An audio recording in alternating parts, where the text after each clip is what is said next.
From Lindenwold High School, this is The Morning Roar. With anchors Sharon Hall and Deanna Fields. With meteorologist Elder Mendez.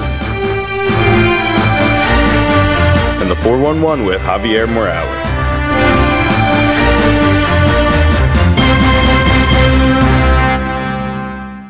Good morning, LHS. I'm Kenai Singleton. Welcome to today's broadcast of The Morning Roar. And I'm Marissa Morales. Today is Wednesday, December 12, 2018.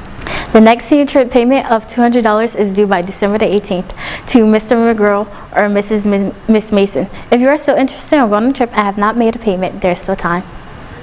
Let's go to this important video from Science Club.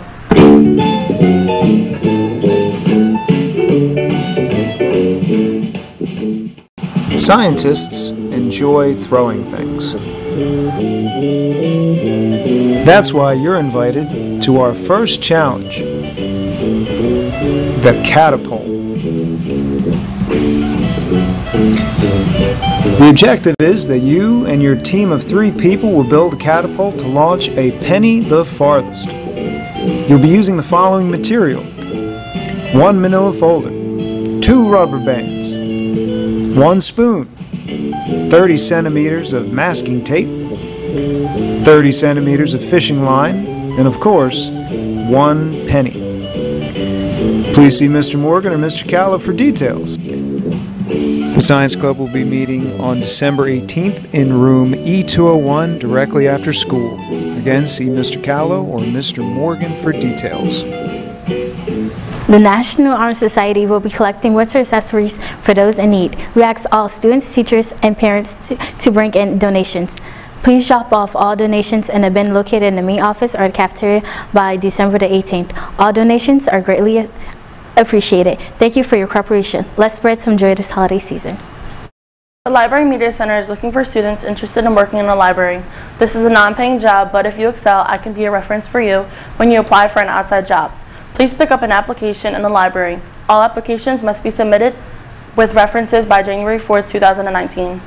The next Leader Lab will be held on Monday, December the 17th, after school in room D208. Please plan on being there for 1 hour. There will be a National Honor Society meeting for all new members on December 18th after school in room D208. If you received a letter that you are being inducted into NHS, you should be at the meeting. It's weather time. Now let's go to our meteorologist.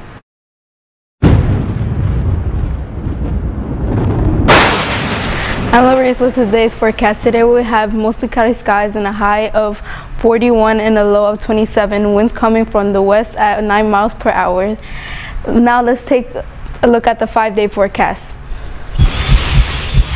On Thursday we're having cloudy skies and the temperatures high of 43 and a low of 34. On Friday we'll have partly cloudy skies and a high of 53 and a low of 45. On Saturday we will have rain and the high of 52 and the low of 35. On Sunday we'll have mostly showers and the high of 46 and the low of 34. On Monday we'll have partly cloudy skies and a high of 46 and a low of 31. Now please rise for the Pledge of Allegiance.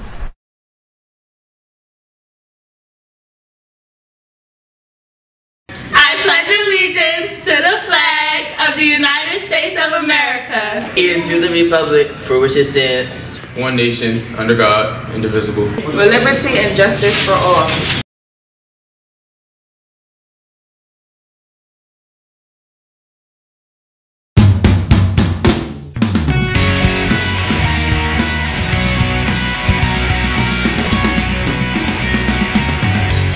I'm Ms. Bonnie Rodriguez with your 411. It's time for another moment brought to you by Miss Flick's Community Broadcasting class. For real? Do you know the scientist that discovered acetone? If you guessed Chaim Weizmann, you're correct. Chaim Weizmann was born November 1874 in Moscow, Russia. When Weizmann turned 11, he went to a Russian school named Pinsk. While attending this school, he decided to study chemistry. In 1897, Weizmann moved to Switzerland and followed up with his studies. 2 years later, he was awarded a PhD in organic chemistry. Most of Weizmann's academic research was paid for by industrial research. He was awarded his first of 110 patents in 1904. Not too far ahead came World War I. During this time, there was a search for synthetic rubber. This led to Weizmann's fermentation of glucose. Glucose is a sugar containing 6 carbon atoms and is also a source of acetone. The British government was in need of acetone because it could be used to make cordite. Cordite is a smokeless powder used in explosives.